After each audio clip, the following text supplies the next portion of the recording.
So you're doing some outbound cold prospecting. Maybe your marketing engine hasn't kicked into gear to give you those inbound leads that you really want.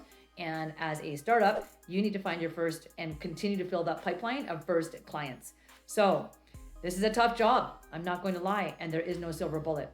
There's some tips that I have on messages and sequences in the other email. There's a full guide to be successful BDR or successful sales prospecting below that you can download for free, including some sample sequences. These sequences are samples. Some of them have they've been tested with different kinds of companies and personas and technologies. They are templates, so they don't have exact wording in there, but there are a lot of merge field type concepts to put in there. They don't need to be pulled from a database, but you need to understand your use cases, your personas pain points and fears and challenges and goals and things like that. It shows you how you can insert some of those some of that context into a sequence of messages.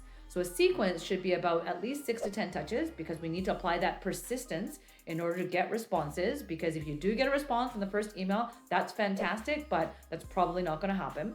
Now, the number of touch points that you have and the number of days in between, so how long that whole sequence goes on for, is really going to depend on what you're comfortable with and what your prospects typically respond to. And a super aggressive, very few days in between each touch point may not suit your brand, but maybe you have more of a time crunch, before the next round of funding, or what your board wants to see, or what your owner wants to see. So you may want to compress that to be a little bit more aggressive. So you can play around with those different variables in your sequences. The mediums you're going to use: email, phone, LinkedIn, maybe even other mediums that I've tested with or tried with other companies, including mail and even texting and WhatsApp. This is really going to depend on the region or the country that you're targeting, the persona type, the industry that they're in, what they really respond to, right? And there is no silver bullet, but try using a mix of mediums, because everyone's company's inbox is full, and being in that crowded inbox is difficult to stand out, right? So you're going to want to be in other places, in their LinkedIn, in mail, on the phone, so that you can stand out and increase your chances of a response. Where you put those mediums in the sequence is also going to vary. If your persona type responds more to LinkedIn, you may want to start with that, or at least have that as a touch number 2. Some personas, I would say the more technical people, don't hang out on LinkedIn as much, so maybe you don't even use that medium. So with the sample sequences and the sample messages in the download below, you're going to see a variety of different impactful subject lines that focus on one fear or goal and one capability or solution per message. You don't want to show up and talk all about your whole solution in one message.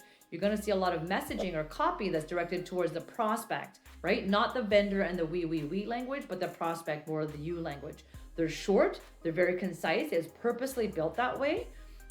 If you feel they're too short and you do want to add more, of course, they are editable, and you can use these in LinkedIn and email. You can also vary up how these touch points are used as well, depending on the companies and the industries and the personas that you're targeting. Hit the link below to download this asset. Hopefully you find this as a shortcut to get started, and always be testing, right? This is not a silver bullet, but it's a starting point and gives you a good framework in order to think about the you language and the prospect that's more likely to get a response than we vendor language. So good luck. If you have any questions or feedback to share, post them in the comments below. If this was valuable to you, give me a like and a subscribe, and we'll continue producing this kind of content that's hopefully valuable to help you grow your startup.